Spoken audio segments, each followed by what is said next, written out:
자, 기본 이론 과정 37강 진행을 하도록 하겠습니다. 여름 교재 304페이지예요.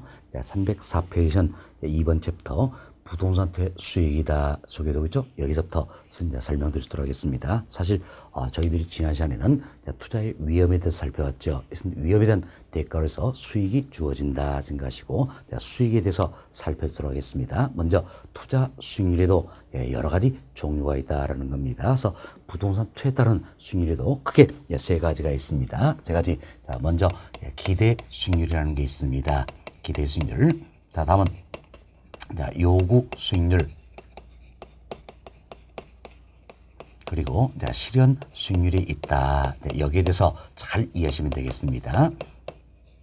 굉장히 중요한 부분이다 생각하시고 잘 이해되시면 되겠습니다. 자, 하나씩 살펴드립니다. 먼저 기대 수익률이라는 게 있습니다. 기대 수익률은 말 그대로 보세요. 말 그대로 보시면 기대되는 수익의 비율이다 할 수 있겠죠. 좀 기대되는 수익의 비율이다 생각하시고 우리가 이런 예를 한번 들어봅시다. 자, 이 같은 A라는 부동산 투자안이 있다는 이야기예요. 그럼 A라는 투자안으로부터 예상되는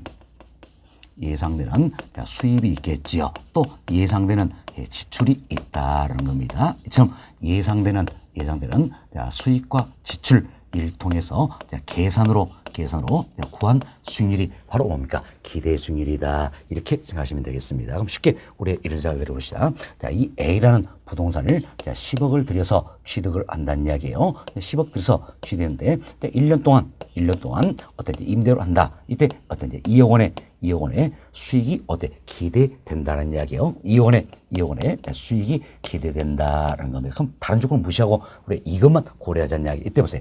기대되는 수익은 얼마입니까? 2억이지요. 처음 기대되는 수익은 2억이란 이야기예요. 자, 그럼 기대되는 수익률을 한번 생각해보자는 이야기예요. 수익률을 10억에 대해서 10억에서 2억이다 할 수 있겠죠. 그럼 몇 프로입니까? 20%. 20%가 기대된다라는 겁니다. 이걸 가려서 우리가 기대 수익률이다 이렇게 표현하는 겁니다. 참 기대 수익률은 예상되는 수입이 있겠죠. 이 사례 보니까 2억이네요. 예상된 지출이 있겠죠. 이 사례 보니까 10억이다. 그래서 다른 조건 무시하고 우리 이것만 고려한다면 자, 이처럼 예상되는 수익과 지출 일 통해서 계산된 수익률이 기대 수익률이다. 몇 프로입니까? 20%가 되겠다. 이렇게 보시면 되겠습니다. 참 투자 안으로부터 예상된 수익과 지출 일 통해서 계산으로 구한 수익률이 바로 기대 수익률이다라는 겁니다. 따라서 기대 수익률은 우리가 어떻습니까? 예상 수익률이다 표현을 쓰겠죠. 왜? 예상된 수익과 지출 일 통해서 구하기 때문에 예상 수익률이다 할 수 있겠죠. 또한 투자가 이루기 전에 미리 알아볼 수 있어요, 없어요? 있다라는 이야기예요. 그럼 예상되는 수익과 지출 일 통해서 계산으로 구하기 때문에 미리 알아볼 수가 있다. 그래서 우리가 흔히 사전적 수익률이다 이렇게 이야기하겠죠. 투자가 이르기 전에 미리 알아볼 수 있다 그래서 사전적 수익률이다. 또한 계산을 통해서 구하니까 객관적인 수익률이다 할 수 있겠지요. 그럼 기대 수익률은 예상 수익률이다, 사전적 수익률이다, 객관적 수익률이다 표현할 수가 있겠습니다. 이렇게 해서 기대 수익률 정리가 좀 되시면 되겠어요. 자, 그럼 이제 여러분 교재 한번 봅시다. 교재에서는 304페이지예요. 2번 챕터 부동산 투자 수익이다 나와 있죠. 2번 챕터 옆에다가는 별표 6개 해놓으시기 바라겠습니다. 별표 6개 해놓으시고 양으로 1번 투자 수익의 종류입니다.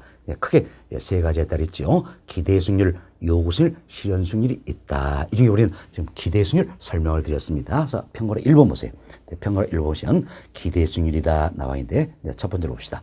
부동산 투자에서 기대할 수 있는 예상 수입과 예상 지출로 계산한 수익률 기대 수익률이란다는 겁니다. 즉 예상되는 수입이 있고 예상된 지출이 있더라. 이를 통해서 계산으로 구한 수익률이 바로 뭡니까? 기대 수익률이다라는 겁니다. 다음 주 봅시다. 자, 기대 수익률은 예상 수익률로서 사전적 수익률, 객관적 수익률이다. 그래서 우리가 기대 수익률을 예상 수익률이다, 사전적 수익률이다, 객관적 수익률이다 표현할 수가 있다라는 겁니다. 자, 다음 그 아래줄 보세요. 자, 제가 예를 하나 넣어드렸습니다. 자, 예를 들어 어떤 부동산을 현재 1억 원에 취득하여 1년 후에 비용을 제하고 1억 2천만 원에 팔 수 있다라면 이래 돼 있죠.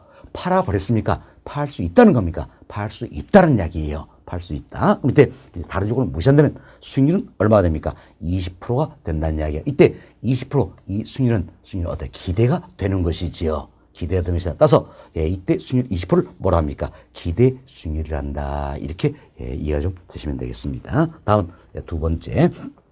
자, 요구 수익률이라는 게 있어요. 자, 이도 말 그대로 봅시다. 자, 요구 수익률은 요구되는 수익의 비율이다. 이런 의미예요. 그럼 자, 누가 요구합니까? 투자자가 요구하겠지요. 투자자는 어때? 위험이 따르고 있다. 이 사실 알고 있겠죠. 자, 위험을 고려해서 그래서 투자가 이루어지기 위한 최소한의 수익률이 있다라는 겁니다. 최소한 수익률 이만큼을 어때? 요구한다 그 이야기예요. 그래서 요구 수익률이라는 것은 위험을 고려해서 투자가 이루어지기 위한 최소한의 수익률을 말한다라는 겁니다. 그럼 자, 우리가 이런 사례 해봅시다. 자, A라는 투자가 있다는 이야기예요. 이 투자에 투자하기 위해서는 나는 최소한 15%가 있어야 투자하겠다는 이야기예요. 그럼 자, 얼마를 요구합니까? 15%를 요구한다라는 이야기지요. 이게 바로 뭡니까? 요구 수익률이다라는 겁니다. 그럼 자, 나는 15% 있어야 투자하겠다는 이야기예요. 그럼 15%도 주어지지 않는다면 투자하겠어요? 안 하겠어요? 안 하겠죠. 반드시 몇 프로에서 투자합니까? 15%가 있어야 투자하겠다라는 겁니다. 그래서 이 같은 15% 요구 수익률은 위험을 고려한 최선의 수익률입니까? 최대의 수익률입니까? 그렇죠. 최선의 수익률이다. 최선 15%는 있어야 투자하겠다라는 15%도 주어지지 않는다면 투자합니까? 안 합니까? 안 한다는 이야기예요. 안 한다서 요것은 어때? 위험을 고려한 최선의 수익률이다라는 겁니다. 자, 이분도 우리 시험에 때 최단의 수익률이다. 이런 표현 했죠? 잘못된 표현이 되겠지요. 자, 최선의 수익률이다. 반드시 이만큼 있어야 투자한다는 이야기에서 최선의 수익률이다. 이렇게 보시면 되겠어요. 자, 처음 요구 수익률은 최선의 수익률이다. 반드시 이만큼은 있어야 어때? 투자를 하겠다라는 겁니다. 따라서 요구 수익률은 반드시 이만큼 있어야 되기 때문에 필수 수익률이다. 이렇게 표현할 수 있겠지요. 다음, 자, 이 같은 요구 수익률도 투자가 이루어지기 전에 미리 알아볼 수 있어요, 없어요? 있다라는 이야기예요. 쉽게 우리 생각하자는 이야기요. 나는 A라는 부동산에 투자에서는 반드시 어때? 15%는 있어야 투자하겠다라는 이야기예요. 그럼 지금 투자가 이루어지기 전에 미리 알아볼 수 있어요, 없어요? 있다라는 이야기예요. 그래서 요구 수익률도 미리 알아볼 수 있다. 사전적 수익률이 된다라는 겁니다. 사전적 수익률이 된다라는 거예요. 다음 또 우리 생각합시다. 자, 이 A라는 똑같은 투자 아니지만 투자자마다 요구하는 수익률은 같을까요? 다를까요? 다를 수가 있다라는 이야기예요. 다를 수가. 예를 들어서 송송 커플입니다. 자, 송혜교 그리고 송중기. 지금 송송 커플이 할지도 어때? 서로 요구하는 건 같습니까? 다를 수 있는 겁니까? 다를 수 있다라는 이야기예요. 따라서 요구 수익률은 투자 주체에 따라서 달라질 수 있는 아주 어때? 주관적인 수익률이다라는 겁니다. 자, 잘 기억하셔야 됩니다. 자, 동일한 투자 아니할지라도 투자자마다 요구하는 수익률은 같습니까? 다를 수 있습니까? 다를 수 있다라는 거죠. 따라서 요구 수익률은 아주 주관적인 수익률이다. 이렇게 보시면 되겠습니다. 자, 그럼 이 같은 요구 수익률은 어떻게 결정이 될 것인가? 이걸 살펴보도록 하겠어요. 먼저 요구 수익률은 무위험률이라는 게 있습니다. 자, 무위험률 여기에 위험 할증률이라는 걸 더해줍니다.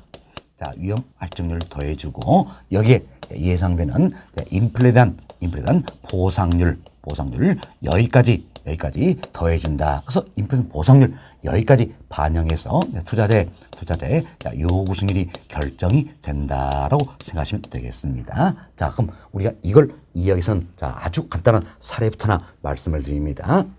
자, 이제 우리가 이런 생각을 하는 이야기예요. 내가 총 10억 원이 있다는 이야기야. 10억 원 가지고 운용을 한다는 이야기예요. 자, 이처럼 10억 원을 가지고 내가 이제 1년 동안 운용을 한다라고 가정을 해봅시다. 그럼 10억 가지고 1년 동안 운용하는데 대표적인 방법으로서 내가 10억 이걸 때 정기예금에 가입한다 할 수 있겠죠. 좀 정기예금에 가입한다는 이야기예요. 그럼 정기예금 가입할 당시에 어땠지? 1년 만기가 되면 자, 예를 들어서 3% 이자율에서 이자 주겠다. 서로 때 약속을 하겠지요. 약속한다는 이야기예요. 이때 자, 이제 만기가 됐습니다. 만기가 되면 은행의 사정이 좋든 안 좋든 나라의 경제가 좋든 안 좋든 3% 이자율에 의한 이자는 나옵니까? 나오잖아요. 나오죠. 따라서 이때 정기금 금리 3% 이 자체는 확실합니까? 불확실합니까? 확실하다는 이야기예요. 확실하다는 이야기. 확실한 이야기는 위험이 있다 없다 없다라는 이야기지요. 없다라는 겁니다. 자, 이렇게 생각하시면 되겠어요. 이처럼 자, 위험이 전혀 없다는 것은 장래에 기대된 수익률이 확실한 경우를 의미한다라는 겁니다. 자, 이처럼 위험이 전혀 없는 상태에서의 자, 수익률 이자율이다. 이걸 가려서 우리가 무위험 이자율이다. 이렇게 이야기합니다. 무위험 이자율이다. 이걸 줄여서 어때요? 우리가 무위험률 이렇게 표현하는 겁니다. 그래서 무위험률 이 자체는 무위험 이자율의 줄임말이다 생각하시고 위험이 전혀 없는 상태에서의 수익률이다라는 이야기.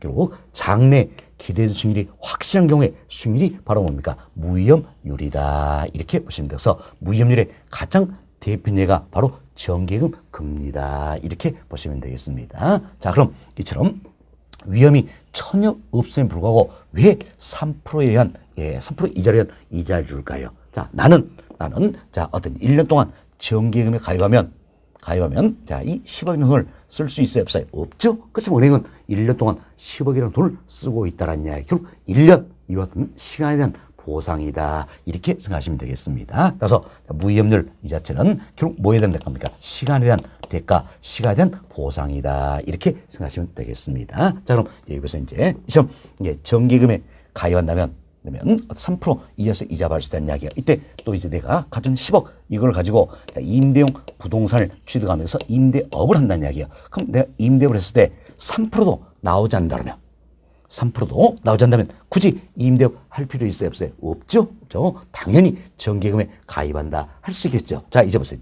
자, 임대료는 3%가 기대가 된다는 이야기예요. 그럼 이때 보세요. 3%가 어때? 기대된다 뿐이지 반드시 3%가 달성 보장은 있어요, 없어요? 없다라는 이야기지요. 없다. 그럼 이때 3%는 확실합니까? 불확실합니까? 불확실하다라는 이야기예요. 참 불확실하다는 이야기는 그 먼저 위험이 따르고 있다는 걸 알 수 있겠지요. 그럼 자, 우리가 이제 10억을 가지고 1년 동안 운용을 하는데 자, 정기금 가입했을 때 3% 이자로서 이자 주겠다. 자, 임대업 한다면 3%가 기대해야 되는 이야기야. 그럼 이 중에 뭘 선택합니까? 당연히 똑같은 3%도 자, 위험이 없는 3%를 선택합니까? 위험이 따른 3%를 선택합니까? 그렇죠? 위험이 없는 3% 이걸 선택한다는 이야기예요. 그렇죠? 그럼 임대업을 하게 하기 위해서, 즉 부동산에 투자하게 하기 위해서는 이처럼 위험에 대한 추가적인 보상이 있어야 한다는 이야기. 이때 3% 여기에다가 위험에 대한 추가적인 보상이 있어야 된다는 겁니다. 지금 위험에 대한 추가적인 보상으로 주어지는 게 바로 뭡니까? 위험 할증률이다. 이렇게 보시면 되겠어요. 위험 할증률이다. 그래서 위험 할증률은 위험에 대한 추가적인 보상이다. 그래서 다른 말로 위험 보상률이다. 또는 리스크 프리미엄이다. 참 다양하게 표현되겠죠. 이는 결국 뭡니까? 위험에 대한 대가가 되겠다는 겁니다. 그럼 자, 이때 보세요. 내가 지금 임대를 한다 할 때 정기금 금리인 3% 여기에다가 어때? 위험에 대한 추가적인 보상까지 어때? 요구를 하게 된다라는 겁니다. 왜? 임대한다 했을 때 3%라면 이는 어때? 불확실한 거죠? 위험이 따르기 때문에 이 위험에 대한 추가적인 보상까지 요구한다. 만약에 위험에 대한 보상이 주어지지 않는다면 당연히 어때? 위험이 없는, 즉 확실할 수 있는 3% 이걸 선택한다는 이야기예요. 그래서 임대하지 않겠죠? 그럼 결국 부동산에 투자하기 위해서는 어때? 이제 3% 여기에다가 위험에 대한 추가적인 보상이 있어야 된다. 이때 3%는 뭡니까? 바로 정기금리 무위험률이 되겠지요. 여기에 추가적인 보상, 위험 할증률 여기까지 포함이 돼야 된다라는 겁니다. 이처럼 무위험률에 위험 할증률을 더해 준다라는 겁니다. 이때 무위험률은 오로지 뭐에 대한 대가입니까? 시간에 대한 대가, 시간에 대한 보상이다라는 이야기예요. 위험과는 아무런 관련이 없다는 이야기예요. 아무런 관련이 없다는 겁니다. 그래서 무위험률은 위험과는 아무런 관련이 없다. 오로지 뭡니까? 시간에 대한 대가 보상이다라는 겁니다. 그리고 위험에 대한 보상으로 추가적으로 주어진 게 바로 뭡니까? 위험 할증률이 된다. 이렇게 보시면 되겠어요. 그래서 무위험률에 위험 할증률 더해준다. 이렇게 보시면 되겠습니다. 다음 투자자들은 참 투자 기간 또한 예상되는 인플레에서 보상을 받고자 한다는 이야기예요. 그래서 인플레 보상률 2분을 요구수준에 반영한다는 겁니다. 이걸 발견한 학자의 이름을 따서 우리가 이제 피셔 효과다 이렇게 표현하는 겁니다. 사실 인플레 2분도 뭡니까? 위험이죠. 위험이다. 그렇지만 우리가 이제 인플레 보상률 요구수준에 반영하고자 한다. 별도로 빼서 이야기를 드렸습니다. 참 인플레를 요구수준에 반영하고자 한다. 이걸 발견학자를 따서 우리 뭐랍니까? 피셔 효과다 이렇게 표현한다라는 겁니다. 자, 그래서 요구수는 어떻게 결정됩니까? 바로 무위험률에 위험 할증률을 더해주고 여기에 예상되는 인플레 보상률까지 반영해서 요구수율이 결정이 된다 이렇게 보시면 되겠습니다. 이때 무위험률은 오로지 뭐에 대한 대가입니까? 시간에 대한 대가가 되어 있고 위험 할증률은 위험에 대한 대가가 된다 할 수 있겠죠. 따라서 요구수율에는 시간에 대한 대가뿐만 아니라 위험에 대한 대가도 반영이 되어 있다 이렇게 보시면 되겠어요. 그래서 저희들이 우리 교재 1절 부동산 투자의 개념을 설명드리면서 투자에는 위험이 따른다. 위험에 대한 대가로서 수익이 주어진데 사실 수익에는 두 가지가 반영이 되어 있다. 그렇죠? 하나는 뭡니까? 시간에 대한 부분이고 또 하나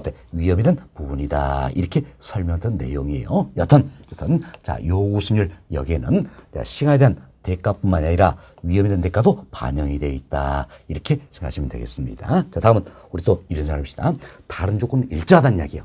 그럼 다른 조건은 일정한데 무위험률이 상승할수록 즉 정기금 금리가 상승할수록 투자자의 요구 수익률은 상승할까요? 하락할까요? 그렇죠. 상승한다 할 수가 있겠습니다. 다음은 투자에 따른 위험이 커진다는 이야기. 즉 투자에 따른 위험이 커지면 커질수록 투자자들은 이 같은 위험에 대한 추가적인 보상을 더 바라고자 하겠지요. 그럼 위험에 대한 추가적인 보상을 더 바라기 때문에 당연히 위험 할증률이 높아진다 할 수 있겠지요. 그럼 위험 할증률이 높아지면 높아질수록 투자자의 요구 수익률은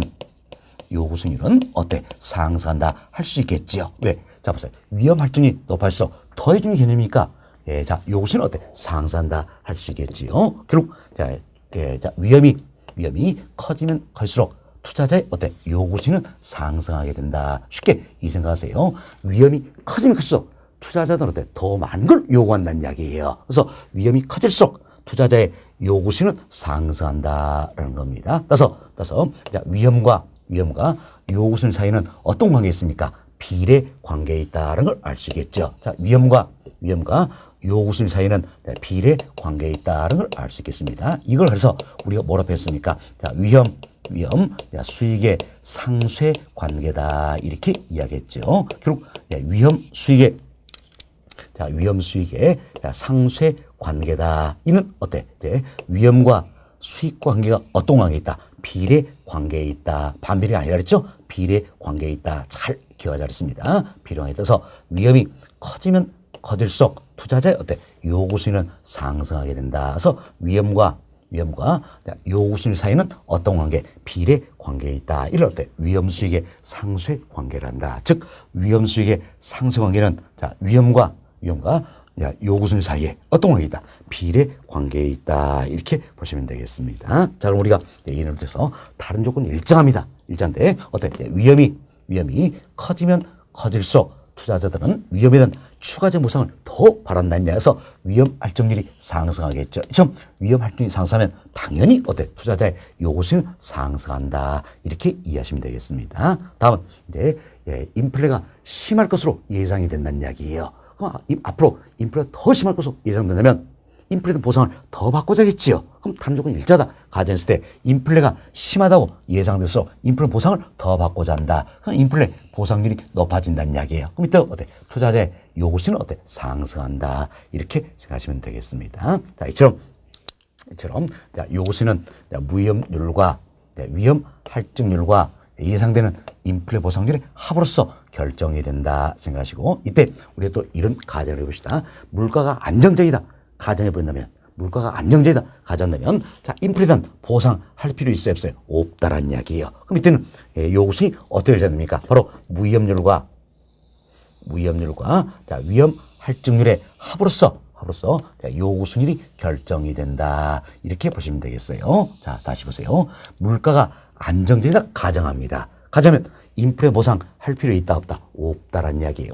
없다. 그래서 이때는 무위험률과 위험할증의 합으로써 요구 수익률이 결정이 된다라는 겁니다. 결정된다. 자, 예, 이렇게 이해하시면 되겠습니다. 다음은 우리 또 이런 생각을 해봅시다. 자, 요구 수익률은 자, 이처럼 위험을 고려한 수익률이라는 이야기예요. 자, 앞서 얘기했지만 요구 수익률이라는 것은 자, 위험을 고려한 수익률이다라는 겁니다. 그럼 자, 위험을 고려했기 때문에 위험으로 조정한 수익률이다 할 수 있겠죠. 자, 이런 의미에서 요구 수익률을 다른 말로 어때 우리가 위험 조정률이다 또는 위험 조정 할인율이다 이렇게 표현한다라는 겁니다. 그래서 여러분이 지문에 위험 조정률이다 또는 위험 조정 할인율이다 이 표현 나온다면 자, 이건 위험으로 조정한 수익률이다. 위험으로 조정 할인율이라 생각하시고 위험을 조정했다는 게 뭡니까? 위험을 고려했다는 거죠. 결국 뭘 이야기합니까? 요구 수익률을 의미한다. 이렇게 생각하시면 되겠습니다. 그래서 어렵게 생각하세요. 위험 조정률, 위험 조정 할인율 이 표현 나오면 위험으로 조정한 수익률이다. 위험으로 조정한 할인율이다.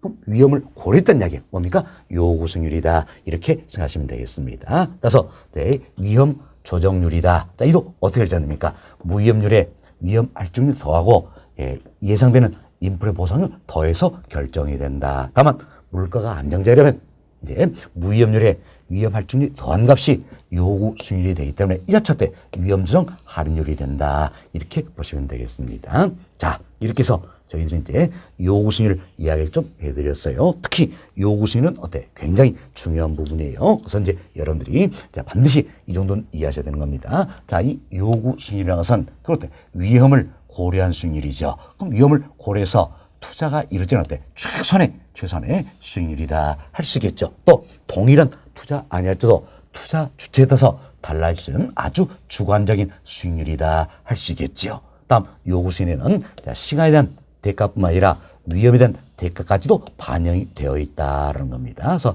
위험이 크면 클수록 투자자의 요구 수익률은 어때? 상승한다. 그래서 위험과 요구 수익 사이는 어떤 관계이다? 비례 관계에 있다. 이를 어때? 위험 수익의 상쇄 관계란다. 결국 위험 수익의 상쇄 관계는 위험과 요구 수익 사이는 어떤 관계? 비례 관계에 있다는 겁니다. 이 정도까지는 잘 이해하셔야 될 것 같은 내용들이에요. 됐습니다. 자, 이렇게 해서 저희들이 요구 수익 설명을 다 드렸어요. 교재 통해서 한 번 더 반복습 하시도록 하겠습니다. 교재 304페이지 보세요. 하단에 편과를 2번. 자, 요구 수익률이다 소개되고 있죠? 첫 번째 보세요. 투자에 대한 위험이 주어졌을 때, 자, 이처럼 위험이 주어진다는 그럼 위험을 고려하여 투자자가 대상선에 자금을 투자하게 충족될 최선의 수익률을 뭐랍니까? 요구 수익률이란다. 그래서 이 요구 수익률은 위험을 고려해서 투자가 이루어지기 위한 최선의 수익률이다. 이렇게 보시면 돼서 여러분 지문에 최선의 수익률이다 나와 있죠? 최선 여기에 동그라미 쳐주세요. 최대한 아니에요. 최선의 수익률 반드시 이만큼 있어야 투자하겠다. 이게 뭡니까? 요구 수익률이다 생각하시면 되겠습니다. 자, 다음 페이지 상단 보세요. 자, 요구 수익률은 필수 수익률이다. 사전적 수익률이다. 주관적 수익률이다 알 수 있겠죠. 박스 보세요. 요구 수익률은 어떻게 결정됩니까? 바로 무위험률에 위험 할증률을 더해주고 여기에 예상되는 인플레 보상률까지 더해서 결정이 된다 알 수 있겠죠. 이때 무위험률은 오로지 뭐에 대한 대가입니까? 시간에 대한 대가가 되겠고 위험 할증률은 위험에 대한 대가가 되겠지요. 그리고 인플레 이분을 어때? 요구수익률에 반영한다. 이걸 우리가 발견한 학자 이름을 따서 피셔 효과다 이렇게 표현하고 있는 겁니다. 사실 피셔는 미국의 경제학자예요. 이 사람이 이런 걸 발견에 따라서 피셔 효과다 이렇게 표현한다는 겁니다. 그다음 동그라미 1번 봅시다.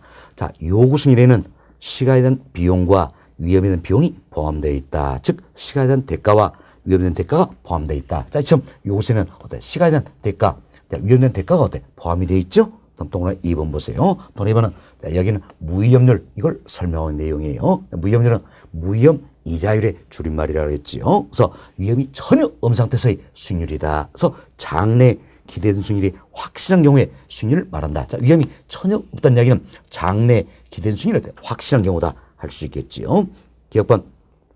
자, 위험에 대한 대가를 포함하지 않는 일이 되어 있죠. 그리고 무위험률은 오로지 뭐에 대한 대가입니까? 시간에 대한 대가로서 위험과 전혀 관련 없다 그랬지요. 그래서 위험에 대한 대가를 포함하지 않는 화폐의 순수한 시간 가치 대가를 말한다는 겁니다. 2번 대표례가 바로 뭡니까? 우리 설명한 것처럼 정기금리 들어볼 수 있겠지요. 2번 투자 위험을 전혀 감수하지 않는다는 이야기야. 그럼 위험을 전혀 감수하지 않으면 위험에 대한 대가는 있어요, 없어요? 없죠? 오로지 시간에 대한 대가만 주어진다. 그래서 이때 얻을 수 있는 수익률은 어때? 무위험률 뿐이다. 이렇게 보시면 되겠습니다. 그래서 D번 투자 위험을 전혀 감수하지 않을 경우 얻을 수 있는 수익률은 무위험률밖에 없다는 겁니다. 1번 자 무위험률이 상승할수록 투자자의 요구는 상승한다. 그래서 우리가 다른 조건 일자다 가정했을 때 무위험률 이 자체가 상승할수록 당연히 투자자의 요구수는 어떻습니까? 상승한다 할 수 있겠죠.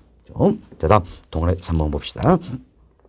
자 위험 할증률이다. 바로 이 부분이 되겠어요. 다른 말로 위험 보상률, 리스크 프리미엄 표현할 수 있겠지요. 부동산 투자의 위험에 따라 추가적으로 요구되는 수익을 말한다는 겁니다. 이처럼 위험에 따라서 추가적으로 추가적으로 받고자 하는 게 바로 뭡니까? 위험 할증률이다라는 겁니다. 기억번 자 요구 수익률을 결정한 데서 감수한 위험 형태에 따라 위험 할증률을 더한다는 이야기. 자 보세요. 이처럼 위험 할증률을 더해줍니까? 빼줍니까? 더한다는 이야기. 우리 시험은 이것도 물어본 겁니다. 그래서 위험 할증률 더해준다. 이렇게 보시면 되겠어요. 2번 자 위험이 클수록 투자자의 요구수는 상승하지요. 이처럼 위험이 크면 클수록 투자자의 요구수는 상승한다. 쉽게 이상하죠. 위험이 클수록 투자자로부터 더 많은 걸 요구한다. 그래서 요구수는 상승한다라는 겁니다. 따라서 위험과 요구수는 어떤 관계? 비례 관계에 있다는 겁니다. 이를 위험 수익의 상쇄 관계라 한다는 겁니다. 위험 수익의 상쇄 관계란 위험과 수익은 항상 어떠하다? 비례 관계에 있다는 것을 의미한다는 겁니다. 다음 동그라미 4번. 자, 위험과 수익 관계는 인플레이션에 의해서도 영향을 받는다는 겁니다. 처음 인플레 발생하면 투자에 대한 요구수는 상승한다. 자, 보세요. 인플레가 심할 것이다 생각한다면 인플레는 보상을 더 받고자 하겠죠. 더 받고자 한다. 그래서 요구수는 어떻습니까? 상승한다 할 수 있겠지요. 자, 2번.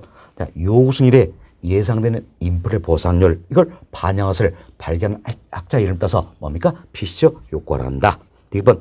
부동산에 대한 장기적인 계약에는 장래 인플레이션 위험도 어때? 반드시 고려가 돼야 된다는 겁니다. 다음 페이지 보세요. 자, 동그라미 5번. 자, 물가가 안정적이라 가져간다는 이야기. 밑에 요구수는 어떻게 표현되는 겁니까? 인플레 보상 할 필요 없다 했죠. 무위험률에 위험 할증을 더해준 값이다 할 수 있겠죠. 그래서 306페이지 상단 보시면 박스에 이 내용이 나와 있죠. 자, 요구수는 어때? 무위험률에 위험 할증을 더해준 값이다. 왜? 물가가 안정적이라 가져간다면 인플레 보상 할 필요 없다는 이야기예요. 그래서 요구수는 어떻게 결정됩니까? 무위험률과 위험 할증의 합으로서 결정된다는 겁니다. 결정된다 생각하시고 이때 요구수를 우리가 다른 말로 뭐라고 했어요? 위험 조정률이다. 위험 조정 할인율이다. 이렇게 표현했습니다. 그래서 사실 요구 수익률이 위험 조정 할인율 표현할 수 있기 때문에 당연히 위험 조정 할인율이다. 이 자체도 어떻게 되잖습니까? 무위험률에 위험 할증 더해지고 인플레 보상률 더한 값이죠. 그렇지만 물가 안정제다 가져간다면 결국 요구 수익률은 이것은 어떻게 표현됩니까? 무위험률에 위험 할증률 더한 값이다. 이 자체가 바로 뭐가 된 겁니까? 위험 조정률, 위험 조정 할인율이 된다. 자, 이런 의미예요. 자, 이렇게 해서 편과 2번 요구수익률 이해가 되시면 되겠습니다. 자, 다음은 이제 편과 3번이에요. 편과 3번은 실현 수익률이다 소개되는데 실현 수익률은 말 그대로 실현된 수익의 비율이라는 이야기야. 그럼 실현이 됐다는 이야기는 어때? 실제로 달성되었다 할 수 있겠죠. 그래서 실현 수익률은 실제로 달성된 수익률을 의미하는 것이다 라는 겁니다. 따라서 우리가 이제 실제 수익률이다 할 수 있겠죠. 실제 수익률. 그럼 실제로 달성이 되었다는 이야기는 어때? 투자가 이루어지기 전입니까? 이루어지고 난 후에 알 수 있는 겁니까? 그렇죠. 투자가 이루어져 난 후에 알 수 있다는 겁니다. 그래서 이는 뭡니까? 사후적 수익률이 되겠다. 또한 역사적 수익률이다. 이렇게도 표현된다라고 보시면 되겠습니다. 자, 이래서 실현 수익률 간단하게 말씀을 드렸어요. 자, 여러분 교재해 봅시다. 평균 3번 첫 번째로요. 투자가 이루어져 난 후에 현실적으로 달성된 수익률 뭐랍니까? 실현 수익률이라 한다. 실현 수익률은 실제 수익률이죠. 사후적 수익률, 역사적 수익률이다라는 겁니다. 자, 예를 들어 어떤 부동산을 1년 전에 1억 원에 취득했습니다. 그래서 비용을 제하고 1억 2천만 원 처분하였다면 이래 됐네. 이미 어때? 팔아버렸죠, 이제. 팔아버렸죠. 그럼 자, 다른 조건 무시하고 이명을 해내면 수익률은 몇 프로입니까? 20%죠. 이때 20%는 기대가 되는 겁니까? 이미 달성된 겁니까? 이미 달성되었다. 할 수 있겠죠. 따라서 이때 20%는 뭐가 된 겁니까? 실현 수익률이 된다. 이렇게 생각하시면 되겠습니다. 자, 이렇게 해서 저희들은 자, 부동산 투자 수익 종류 세 가지를 다 말씀을 드렸어요. 자, 기대 수익률, 요구 수익률, 실현 수익률이다. 그래서 이제 용어 정리 잘 하시고요. 자, 다시 한번 이야기 드립니다. 자, 부동산 투자로부터 예상되는 수입이 있고 지출이 있다는 이야기야.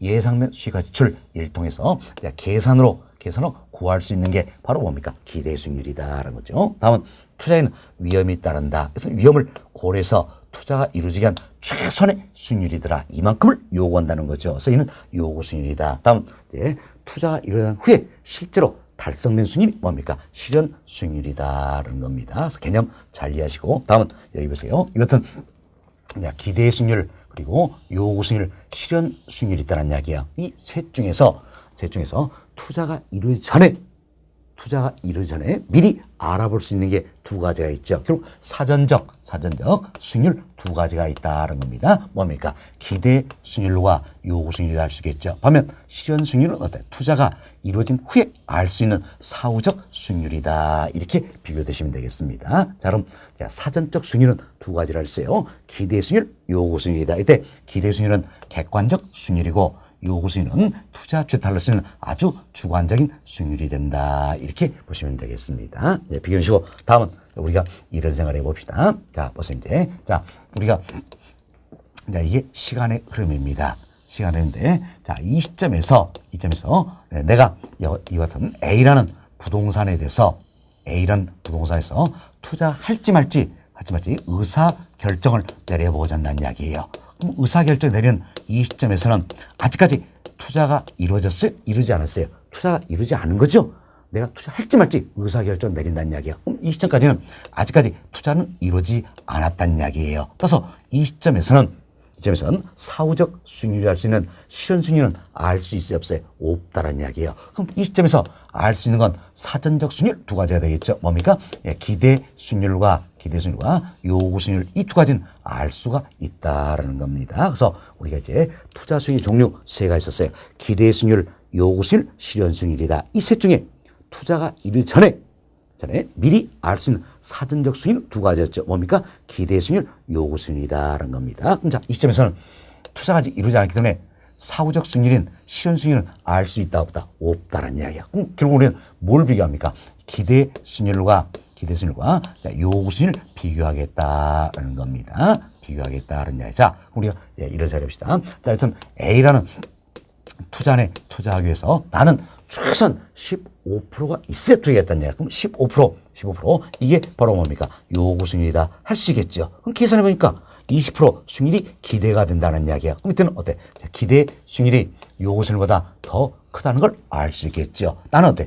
최소한 15% 있으면 투자하겠다는 이야기. 그러나 20%가 기대되니까 입에 쫙 벌어지겠죠. 투자합니까? 안 합니까? 한다라는 이야기 한다. 그래서 이때는 투자 안으로 채택이 되겠다라는 겁니다. 채택이 되겠다. 반면 자, 이제 기대 수익률과 요구 수익률 비교하겠는데 나는 최소한 15%가 있어야 투자하겠다는 이야기야. 그렇지만 계산하니까 10%밖에 기대가 되지 않는다는 이야기예요. 자, 보세요. 나는 최소한 15%가 있어야 투자하겠는데 10%밖에 기대가 되지 않는다. 그럼 자, 요구 수익률보다 기대 수익률이 더 낮다라면 이때는 투자하겠어요? 안 하겠어요? 안 한다는 이야기예요. 안 한다. 이때는 이제 투자로서 기각이 되겠다라는 겁니다. 이 과정에서 결국 기대 수익률과 요구 수익률이 같아지는 이 선에서 어때? 균형을 이루게 된다라고 보시면 되겠습니다. 자, 그럼 이처럼 기대 수익률과 요구 수익률이 같아지는 선에서 균형을 이루는데 이때는 뭡니까? 나는 최소한 15%가 있어야 투자하겠다는 거지요. 이때 몇 프로가 기대된다는 이야기? 15%가 기대된다. 자, 보세요. 나는 최소한 15%가 있어야 투자하겠다. 어때? 계산하니까 15%가 기대되는 겁니다. 그럼 어때? 자, 투자합니까? 안 합니까? 하겠죠. 왜? 최소한 15%는 있으면 투자하겠다는 이야기. 15% 기대되니까 투자한다는 이야기예요. 그래서 균형 상태에서도 당연히 투자가 이루어지는 거지요. 사실 균형 상태에서는 오로지 때 정상 이윤만 존재하는 겁니다. 그래서 정상 이윤만 어느 날짜도 얼마든지 투자를 용이했겠죠. 반면 이처럼 기대 수익률이 요구선보다 더 크다는 이야기예요. 그래서 최대다. 이때는 어때? 초과이윤이 존재하는 것이다. 이렇게 참고하시면 되겠습니다. 자, 이렇게 해서 우리는 이제 의사결정을 내려봤습니다. 자, 이처럼 의사결정을 내릴 당시에 알 수 있는 수익률은 두 가지다. 뭘 알 수 있습니까? 기대 수익률과 요구 수익률을 알 수 있다. 그래서 우리는 기대 수익률과 요구 수익률을 비교해서 의사결정을 내리게 된다는 겁니다. 자, 기대 수익률과 실현 수익률을 비교합니까? 잘못된 표현이죠. 자, 요구 수익률과 실현 수익률을 비교합니까? 잘못된 표현이다. 지금 의사결정을 내릴 이 시점에서는 아직은 투자가 이루어지지 않았기 때문에 실현 수익률은 어떻습니까? 실현 수익률은 알 수가 없다라는 이야기. 결국 실현 수익률과 비교가 됩니까? 안 됩니까? 안 되는 거예요. 알 수 있는 수익률은 두 가지다. 뭡니까? 기대 수익률, 요구 수익률이다. 그래서 이때는 자, 기대 수익률과 자, 요구 수익률 비교해서 자, 기대 수익률이 요구 수익률보다 크거나 같다라면 자, 이처럼 기대 수익률이 요소 크다는 이야기예요. 이때는 타당성 최대이죠. 자, 기대 수익률 요소 같습니다. 이때는 균형 상태니까 투자가 이루어진다는 이야기예요. 지금 기대 수익률이 요소보다 크거나 같다면 이때는 어떻습니까? 타당성이 있다. 채택 이렇게 의사결정을 내리게 된다는 겁니다. 잘 기억하셔야 됩니다. 자, 기대 수익률과 요구 수익률을 비교한다. 그래서 기대 수익률이 요구 수익률보다 크거나 같다면 이때는 어때? 타당성이 있다. 채택 의사결정을 내리게 된다. 결국 어때? 요구 수익률이 충족이 돼야지만이 어때? 투자의 타당성이 있다는 것이다. 이렇게 생각하시면 되겠습니다. 됐습니다. 자, 이렇게 해서 우리는 이제 의사결정 이 부분까지 이야기를 좀 드렸어요. 네, 자, 그럼 이제 여러분 교재 한번 봅시다. 자, 306페이지 양보로 2번입니다. 양보로 2번. 자, 기대 수익률과 요구 수익 관계다 소개되고 있죠? 첫 번째 보세요. 자, 투자에 대한 의사결정은 기대 수익률과 요구 수익률 비교하면서 이루어진다. 자, 뭐과 뭘 비교합니까? 사전적 수익률인 기대 수익률과 요구 수익률 이 둘 비교하면서 이루어진다. 실현 수익률은 비교가 됩니까? 안 됩니까? 안 된다 그랬죠? 그래서 기대 수익률과 요구 수익률 비교함으로써 이루어진다는 겁니다. 자, 투자 결정하기 위해서는 투자자 때 요구 수익률이 반드시 충족이 돼야 된다는 겁니다. 따라서 투자자는 자, 투자 대안의 기대 수익률이 요구 수익률보다 크거나 같은 경우 이처럼 기대 수익률이 요구 수익률보다 크거나 같은 경우 이때는 어때? 투자를 하게 된다. 이렇게 보시면 되겠습니다. 자, 그래서 평균 1번. 자, 기대 수익률이 요구 수익률보다 더 큰 경우죠. 이때는 타당성이 있다. 채택 의사결정을 내리겠지요. 평균 2번. 기대 수익률이 요구 수익률보다 더 낮다는 이야기예요. 이때는 타당성이 있다 없다 기각시킨다라는 겁니다. 평균 3번. 기대 수익률과 요구 수익률이 같은 선에서 어때? 균형을 이루게 된다. 이렇게 생각하시면 되겠어요. 그래서 우리 시험에 자주 출제되는 지문 전화가 바로 또 이제 이런 내용이지요. 자, 기대 수익률이 요구 수익률보다 크거나 같다면 타당성이 있다. 맞는 표현이지요. 반면 이 지문입니다.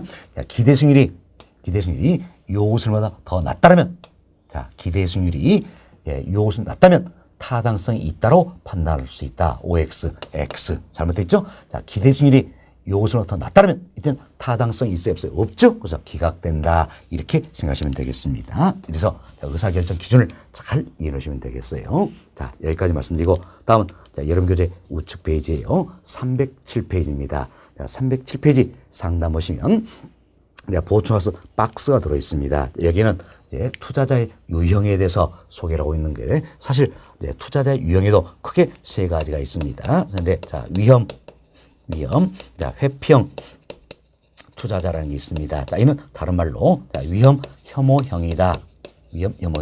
이렇게 이야기하는 겁니다. 자, 그리고 자, 위험, 자, 선호형 투자자라는 게 있어요.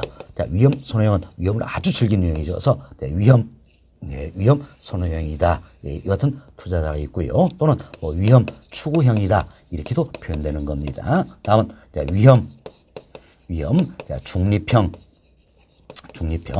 투자자가 있다. 이렇게 참고를 하시고 자, 우리는 자, 이런 생각을 해봅시다. 자, 기대 수익률과 위험과의 관계를 고려해보자는 이야기예요. 그런데 자, 이제 벌써 이제 A 투자안 있고 B 투자안 있다는 이야기예요. 지금 A 투자안, B 투자안이 있다는 겁니다. 이때 이제 기대 수익률과 자, 위험과의 관계를 고려해보자는 겁니다. 그래서 위험은 주로 이제 자, 어때 이제 자, 우리 배웠습니다. 자, 위험을 치자는 가장 전통적 방법에 뭐가 있습니까? 분산 표준 편차가 있다. 주로 표준 편차가 많이 활용한다는 겁니다. 이때 A 투자안의 기대 수익률 계산해 보니까 10%예요.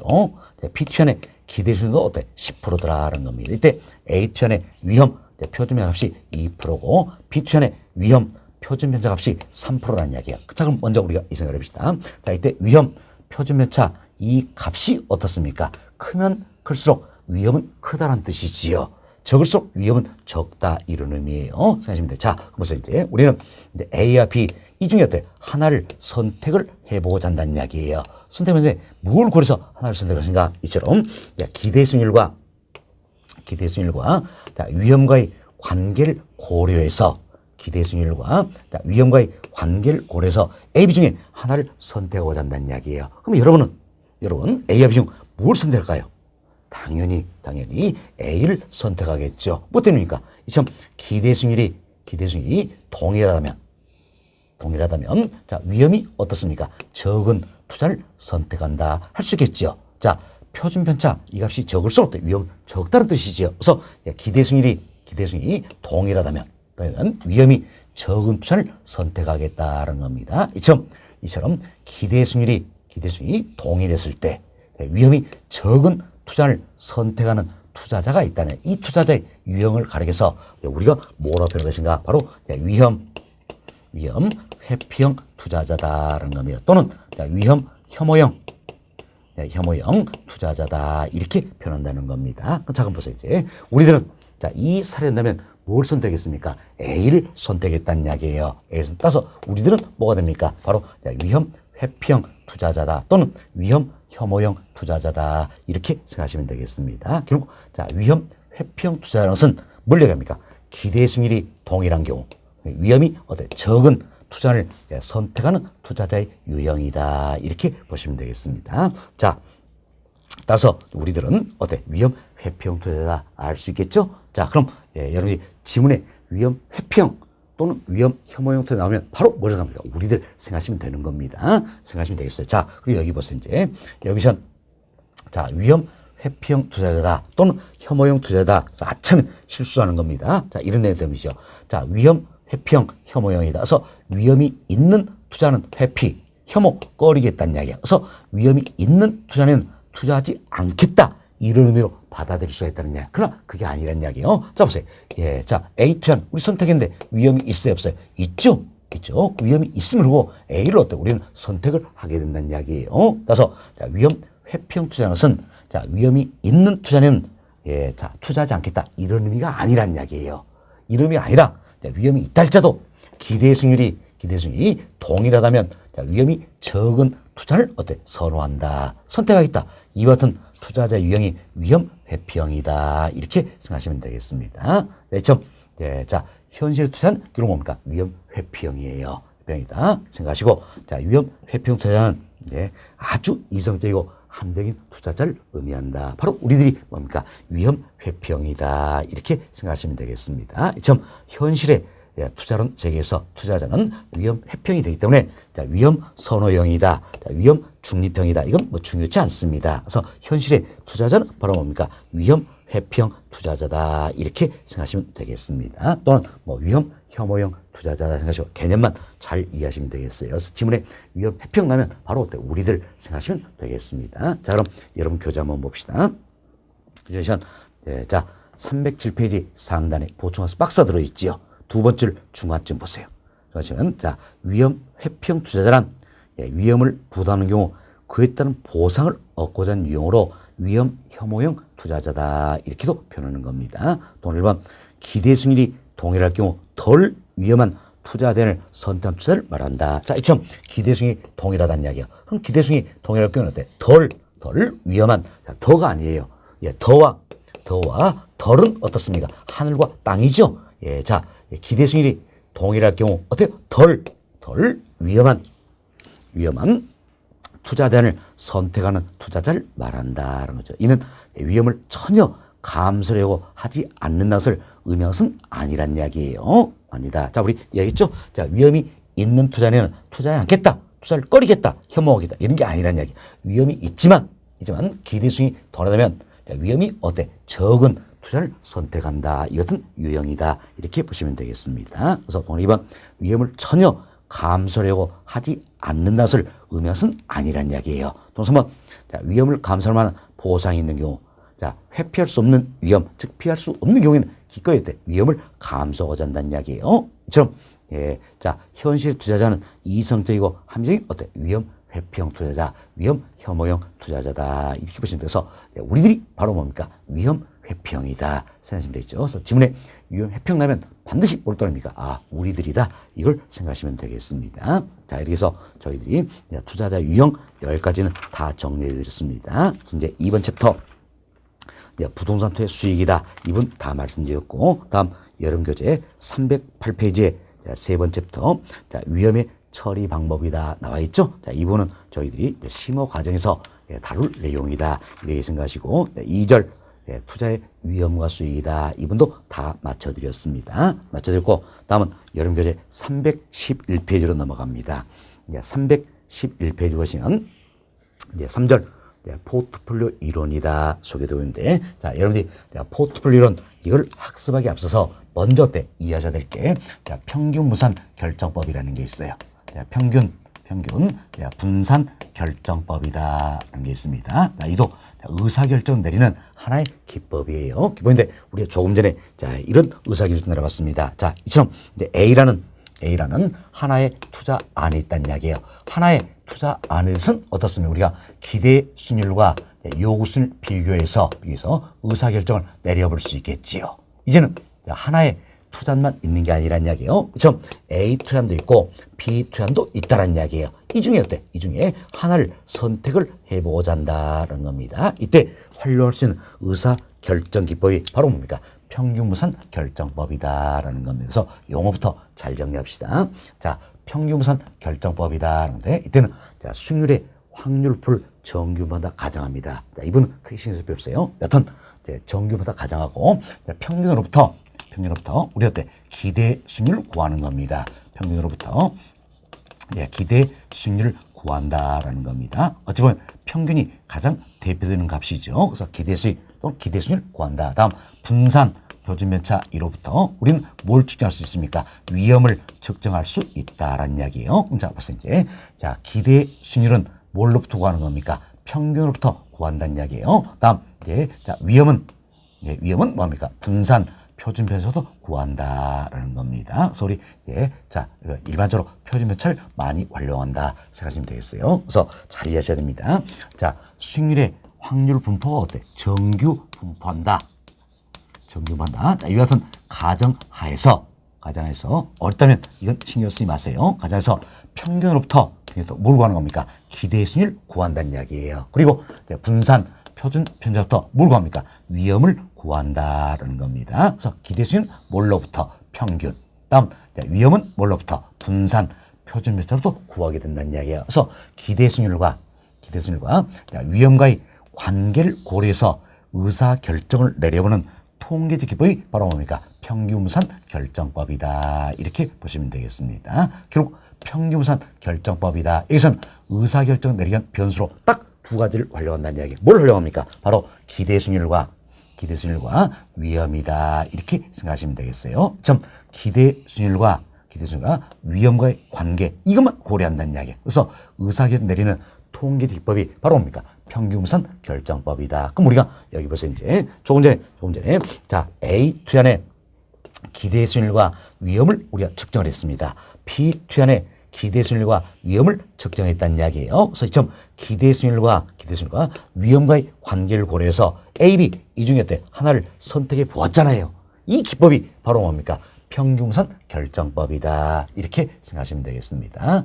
평균분산 결정법이다. 결국 평균상 세법 이 자체는 어떤 이제 위험 회피형 투자자를 전제로 하고 있다 할 수 있겠죠. 자, 현실의 투자자는 위험 회피형이라고 그랬어요. 그래서 이제 자, 역시 여기도 이제 자, 위험 회피형 투자자를 전제로 하고 있다. 이렇게 생각하시면 되겠습니다. 여튼 자, 수익률의 확률파 정규한다 가정하에서 우리 평균으로부터 기대 수익률 구한다 그랬습니다. 다음 분산 표준 편으로부터 위험을 구한다. 그래서 기대 수익률과 위험과의 관계를 고려해서 의사결정 내리는 통계적 기법을 어때? 평균무산 결정법이다. 이렇게 이야기하는 겁니다. 결국 평균무산 결정법에서는 뭘 고려합니까? 기대 수익률과 위험과의 관계를 고려한다. 그래서 의사결정을 내리고자 한다는 겁니다. 자, 그럼 우리가 한번 이분 생각합시다. 자, 이처럼 기대 수익률과 위험과의 관계를 고려해서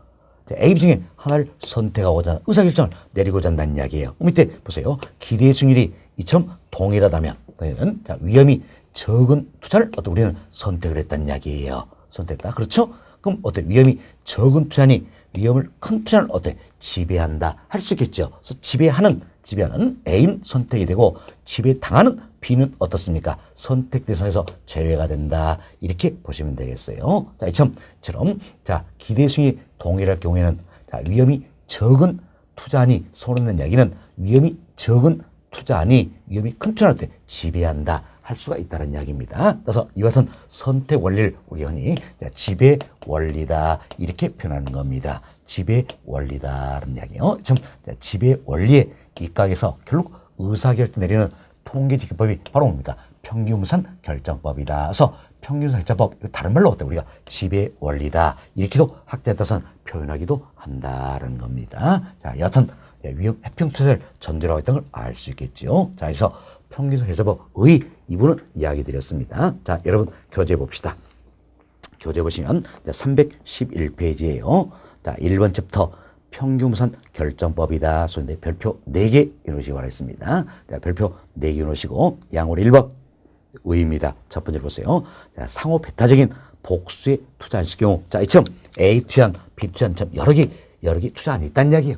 좀 상호 배타적인 복수에 투자안이 있을 경우 수익률의 확률 보는 정규 분포한다 가정하에 평균으로부터 기대 수익률을 자, 이처럼 평균으로부터 기대 수익률을 구한다는 이야기예요. 다음 분산 표준 편에서 위험을 추정한다. 자, 분산 표준 편으로부터 뭘 구합니까? 위험을 구한다라는 겁니다. 그래서 기대 수익률과 위험과의 관계를 고려하여 의사결정 내리는 통계적 기법을 말한다라는 겁니다. 자, 즉 수익과 위험을 평가하는 하나의 방법이라 할 수다. 이 점 수익과 위험을 평가하는 하나의 방법이다 할 수 있겠지요. 그렇죠? 결국 평균무산 결정법 여기서 의사결정을 내리기 위해서 자, 하나를 선택하기 위해서 딱 고려하는 변수는 두 가지가 있다. 뭡니까? 기대 수익률과 위험 이 두 가지를 가리고 의사결정을 내리게 된다. 그래서 지배 원리에 입각한다. 선이 평균무산 결정법을 지배 원리 이렇게도 표현하기도 한다는 겁니다. 자, 그래서 저희들이 평균무산 결정법 의의에 대해서는 말씀을 드렸습니다. 자, 이 내용을